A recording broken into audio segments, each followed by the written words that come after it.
শাবান মাসের আমরা সাধারণত জানি যে শাবান মাসের 15 তারিখ 16 তারিখ আমাদেরকে সিয়াম পালন করতে হয়, কিন্তু আল্লাহর রাসূল সাল্লাল্লাহু আলাইহি সাল্লাম জানলেন না যে 15 তারিখে শাবানের রোজা পালন করতে হয়।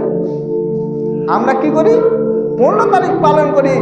আল্লাহর রাসূল জানলেন না যে 15 তারিখ শাবানের রোজা পালন করতে হয়। আমরা জেনে নিলাম যে 15 তারিখ শাবানের রোজা সিয়াম পালন করতে হয়। আমরা কতটা পিছিয়ে! আল্লাহ রাসূল কেন সিয়াম পালন করতে নিয়ে শাবান মাসে? আল্লাহ রাসূল সাল্লাল্লাহু আলাইহি সাল্লাম বলছেন, শাবান মাসে গোটা 12 মাসে যতটা মানুষ নেকি এবং ভালো এবং খারাপ কাজ করে থাকে সমস্ত সেই হিসাব নিকাশ হয় কোন মাসে?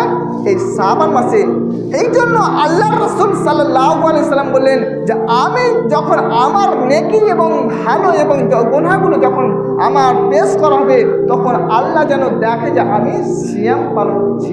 কি পালন করছি? সিয়াম পালন করছি।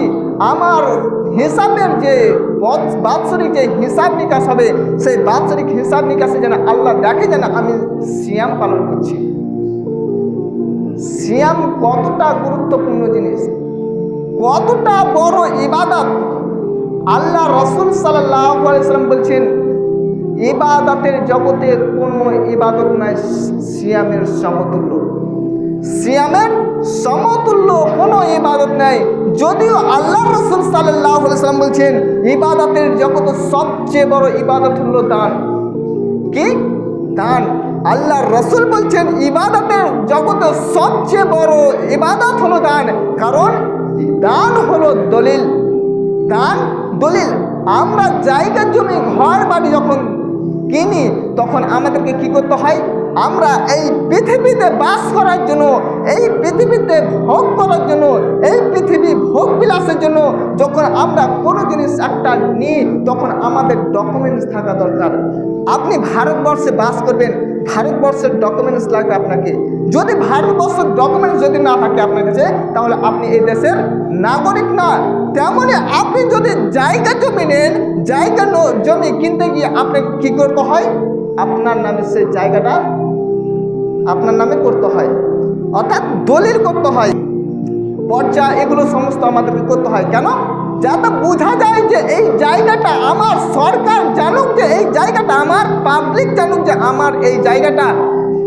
আপনি দুনিয়াটায় এতটুকু জিনিসের জন্য আপনি যেমন দলিল পেশ করছেন যে এই জিনিসটা আমার, তেমনি আল্লাহ রাসূল সাল্লাল্লাহু আলাইহি সাল্লাম বলছেন যে আপনি যে আল্লাহর এত বড় নিয়ামত নেবেন, সেই নিয়ামতটা নেওয়ার কারণে আপনাকে কোনো দলিল লাগবে না।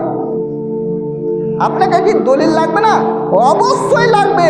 আল্লাহ রাসূল সাল্লাল্লাহু আলাইহি সাল্লাম বলছেন দান হচ্ছে মানুষের দলিল, জান্নাতের দলিল।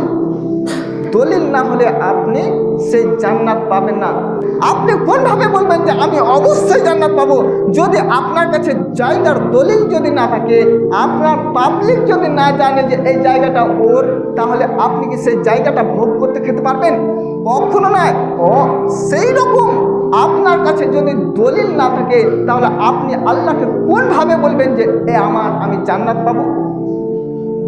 এই জন্য আল্লাহ রাসূল সাল্লাল্লাহু আলাইহি সাল্লাম বলেন দান হচ্ছে দলিল।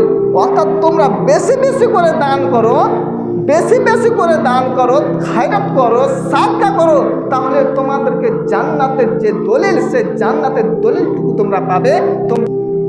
অতএব ইবাদতের জগতে সবচেয়ে বড় ইবাদত হলো দান।